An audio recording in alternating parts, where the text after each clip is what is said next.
¿Qué tal? Vamos a empezar a platicar sobre la teoría y la metodología de la regresión lineal.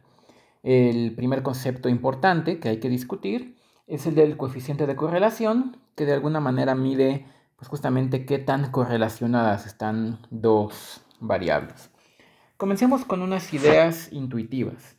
En general, estas son ideas intuitivas, no es todavía una definición formal, pero diremos que existe entre dos variables que estamos observando de una muestra, hay dos variables numéricas, x y en términos generales decimos que entre estas dos variables hay una correlación positiva. Esto es algo intuitivo. Si valores grandes de una tienden a ir acompañados de valores grandes de la otra y al revés. Si valores grandes de x tienden a ir acompañados de valores también grandes de la otra variable de y al revés. Al revés significa valores pequeños de x tienden a ir acompañados de valores pequeños de y. Eso significa que en un diagrama de dispersión, donde estamos graficando x y y, de manera general, los puntos tienden a verse de esta manera. Valores grandes de x en esta región tienden a ir acompañados de valores grandes de y valores pequeños de x de valores pequeños o negativos de y. De manera análoga, decimos, de manera intuitiva, que hay correlación negativa si ocurre lo opuesto. Hay correlación negativa entre estas dos variables si valores grandes de x tienden, de manera general, a ir acompañados de valores pequeños o negativos de y, de valores pequeños de y al revés. Al revés significa valores pequeños o negativos de x tienen que ir acompañados de valores grandes de y eso significa que, de manera muy general, un diagrama de dispersión tendería a verse de esta otra forma. Entonces nosotros estamos interesados primero en detectar y medir este tipo de tendencias que hay entre estos dos posibles tipos de correlación, una correlación positiva o una correlación negativa. Veamos un ejemplo de cada una. Aquí en el libro de texto nos hablan, por ejemplo, de un experimento para medir la eficacia o la eficiencia de un cierto tratamiento cuyo objetivo es inhibir la absorción de contaminantes, en este caso en el arroz. Aquí pueden ustedes leer la descripción. Y bueno, interesa que las plantas de arroz no absorban el arsénico, que es un contaminante. Entonces se intenta un tratamiento que es mezclar el arroz cuando se siembra con silicio, porque se cree que el silicio tendrá el efecto de inhibir la concentración de arsénico en la planta. Los resultados del experimento, vistos en un diagrama de dispersión, se ven de esta forma. Aquí en el eje Y tenemos la concentración de silicio en la paja del arroz, que es un producto que queda después de la cosecha. Ahí se puede medir qué tanto silicio de alguna manera pusieron a la hora de sembrar. Y en el eje Y tenemos la cantidad de arsénico en el arroz limpio. La idea, lo que se esperaba, es que existiera una correlación negativa, de que si uno pone mucho silicio, mucho del tratamiento en la planta, entonces la absorción del contaminante será baja y al revés. Veamos ahora otro ejemplo, aquí tomado de este mismo libro, sobre la correlación entre la longitud y el peso de una muestra de serpientes, Vipera vertis. Uno tiene la idea intuitiva de que si una serpiente es muy larga, pues seguramente va a ser más pesada, y si es corta, pues va a ser menos pesada, si consideramos que dentro de una especie de serpientes todas tienen más o menos el mismo diámetro o el mismo grosor aproximadamente. Los resultados, vistos en un diagrama de dispersión, se ven de esta otra forma, como en la figura 12.2.1. Como era de esperarse, longitudes grandes o largas tienden a ir acompañadas de pesos grandes y viceversa. Bueno, aquí tenemos también, por cierto, los datos de este experimento, la longitud en centímetros y el peso y las medias de cada grupo. Pero esto es algo nada más ahorita, pues un poco como que a ojo, y uno quisiera entonces construir una cierta medida de justamente qué tan correlacionadas están dos variables, o si esta correlación, para empezar, si existe de verdad o no, y en caso de que efectivamente exista, si es positiva o si es negativa. Eso es lo que hace el coeficiente de correlación, y la idea, en términos generales, es la siguiente. Vámonos aquí nuevamente a las notas y vamos a escribir esto como una idea. Uno parte pues justamente de un conjunto de datos, que en este caso estamos representando como un diagrama de dispersión. Vamos a suponer que se ve de esta forma, una correlación positiva, y vamos a hacer un cambio de no vamos a hacerlo así. Vamos a suponer que tenemos un diagrama de dispersión de esta forma, todo en un solo cuadrante. El eje Y, el eje X. Hay una correlación positiva.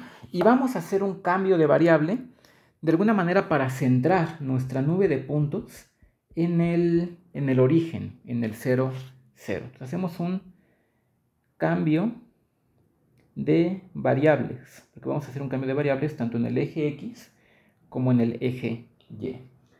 Vamos a definir una variable normalizada en X, vamos a llamarla Z subíndice X, que se iguala a las observaciones menos la media dividida entre la desviación estándar, y lo mismo para Y. Las observaciones en Y menos su media entre la desviación estándar.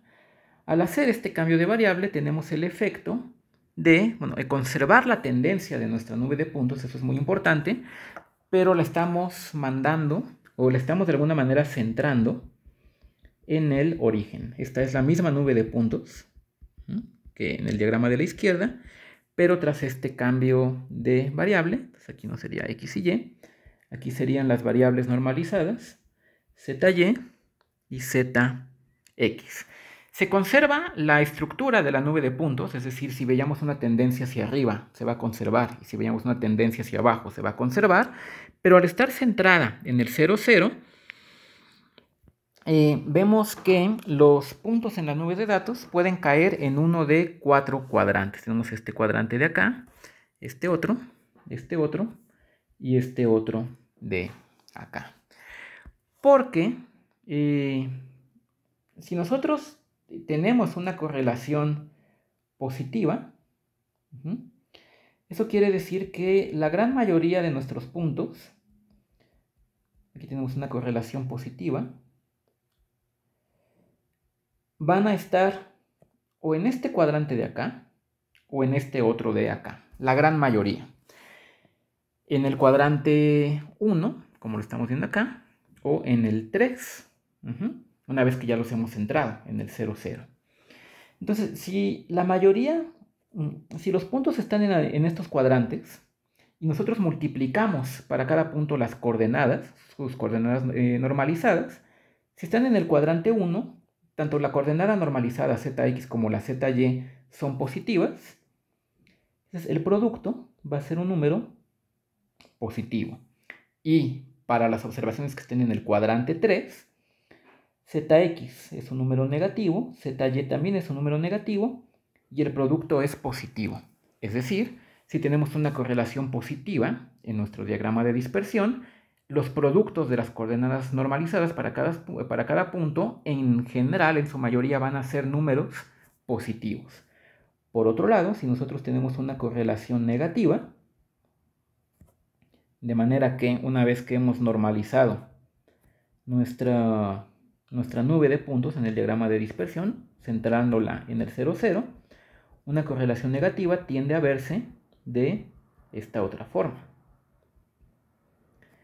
La mayoría de los puntos de las observaciones van a estar o bien en el cuadrante 2 o en este cuadrante 4.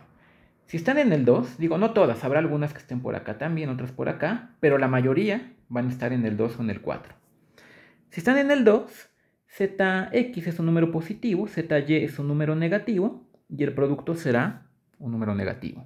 Si están en el cuadrante 4, Zx será un número negativo, Zy es positivo y el producto será negativo.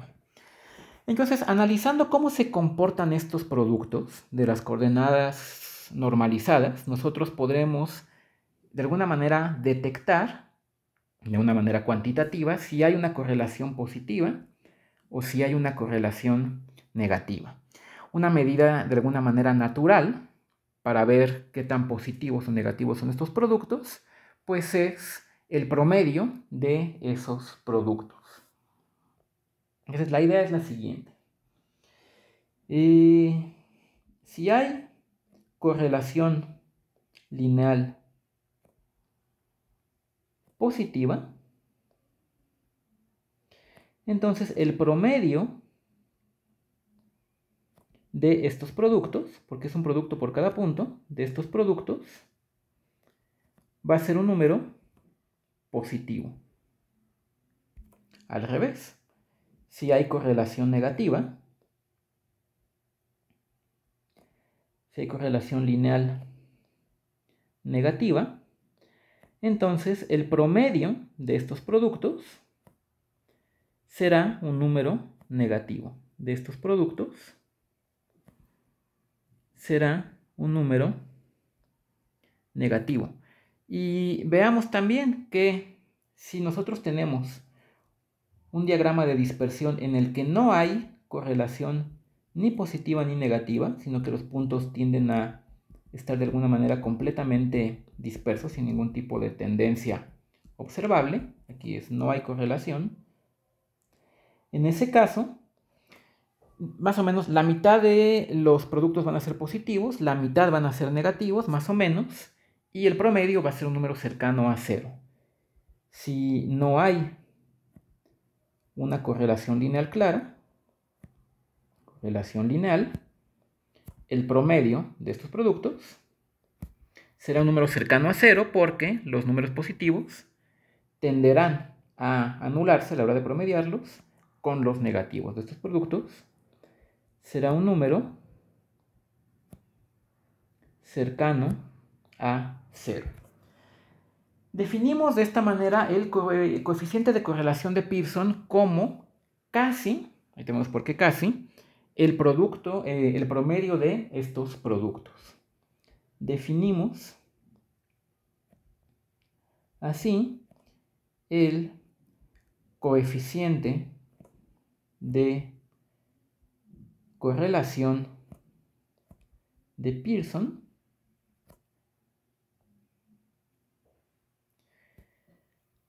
de la siguiente manera. Se denota con una R minúscula y es 1 entre n-1, n es el número de observaciones o de puntos, por la suma de los productos de las variables x y y normalizadas. Es decir, de esta manera. Es casi un promedio, salvo que no estamos dividiendo entre n, sino entre n-1. Entonces aquí, ojo, con el denominador. Se pone el denominador de esta manera porque así se asegura, eso lo pueden demostrar ustedes, que de esta manera esta cantidad es un número entre -1 y 1. Se puede probar que, definido de esta manera, esta cantidad es un número que está entre -1 y 1. De esta manera, Un coeficiente cercano a menos 1 indica una fuerte correlación lineal negativa. Fuerte correlación lineal negativa. Un número cercano a 1 implica una fuerte correlación lineal positiva. Y un número cercano a 0, ya sea positivo o negativo, indica una falta de correlación lineal. Podemos ver acá nuevamente en el libro de texto cómo llevar a cabo este análisis. Aquí tenemos el diagrama de dispersión para las longitudes y los pesos de las serpientes en una escala, digamos, con las unidades naturales en centímetros y el peso en gramos. Y aquí un poco más abajo podemos ver exactamente el mismo diagrama de dispersión, pero con variables normalizadas, es decir, la longitud estandarizada, cada longitud menos su media entre su desviación estándar, y su peso estandarizado en el eje Y, es decir, cada peso menos su promedio entre su desviación estándar. La estructura del diagrama de dispersión es exactamente igual, comparando la figura 12.2.1 con la 12.2.2, salvo que aquí en la escala normalizada hemos trasladado de alguna manera el centro de la nube de puntos a el origen de coordenadas, el 0, 0, para tener observaciones en estos cuadrantes, donde, como en este caso, se observa una correlación positiva. En la gran mayoría de ellos están en el cuadrante 1 o en el 3, donde los productos son positivos, calculando el casi producto de estos coeficientes, de estos productos estandarizados, se obtiene finalmente un coeficiente de correlación muy cercano a 1, aquí para el caso de las serpientes. Estamos midiendo únicamente un tipo de correlación lineal y sobre esto discutiremos en el siguiente video. Puede ser que nuestros puntos o nuestras variables estén correlacionadas de alguna otra manera, que también es importante analizar. Gracias y nos vemos en el siguiente video.